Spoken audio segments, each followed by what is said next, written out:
I have one more question. As you mentioned, you should never run out of budget on your brand campaigns or limited by budget. Yeah. What if we are not getting any conversions in brand campaign which we are running with PMAX? Can we pause brand campaign? Great question, Kavita. I would never stop brand campaign because if they are searching for me and then they come to my website and they don't convert, I will look at my offer on that website because they may have heard about you or your product and then they go to Google, search for your brand term, come to that website, and it's not enticing enough.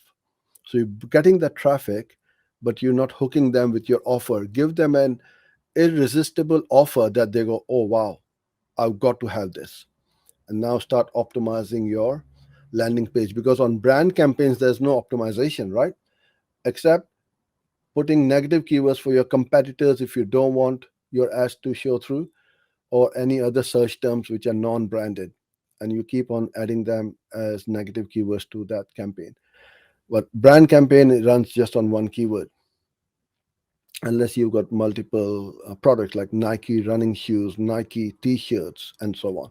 But if it's a small company, there's only ever going to be one or maybe two keywords, and start to think about offers which they can't get anywhere else. That's what I would do. But I would never be limited by budget because more and more people are missing out on your on the traffic because they are searching for it. If you're limited by budget, that is. Okay.